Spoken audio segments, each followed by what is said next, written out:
I remember the whole summer. I remember Paul Buchheit coming in and giving us talk on Gmail and just being like, holy shit, that's a real engineer. I didn't understand what engineering was.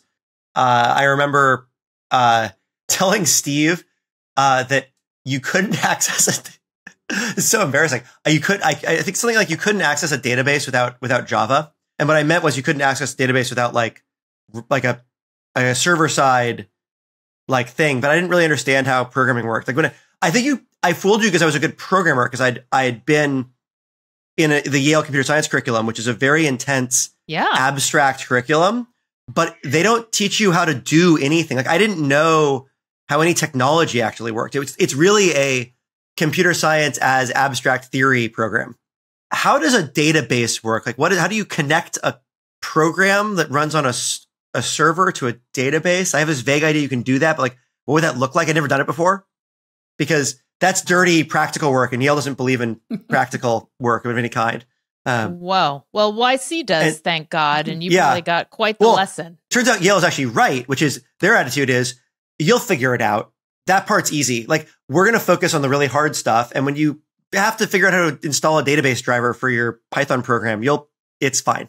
If you got through this program, you'll figure it out. And they were right. It took me all of, 6 weeks to figure out how a lot of that stuff worked. Although it took me probably 2 or 3 years to get like good at it. That's fine. Like I'm glad they focused on the more rigorous components because that stuff I would not have learned over the next 2 or 3 years if I hadn't gotten it in school. Also from the summer, I remember prototype day and sort of sprinting to have something. And then I remember demo day and we'd basically built a calendar. I think we'd even launched and we had some users and I remember no one, I think, like we presented for like half an hour or something. How long were those presentations? I think that they were maybe 15 minutes or pretty 15 long. Minutes. They were long. They were like real presentations with like slide decks and like demos sometimes. Because it was demo day. I remember we got interest from Stephen Wolfram and we got to go pitch him. He did not wind up investing because he did the end of the day did not think we were going anywhere on that startup. I also remember, I think it was his like 7-year-old son was in the meeting. Was he in there all of summer? both Stephen's. Yeah, I think so. And he was there in all of Stephen's meetings, actually, I think. I don't think he was at the demo day, but he was in our pitch meeting with them.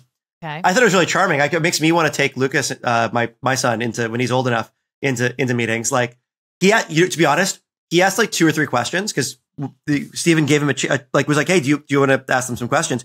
His questions were better than the average VC associate and probably better than half of all the half of all the partner questions I've gotten. They were he asked good questions that were like on point, that made sense, that followed. Wow.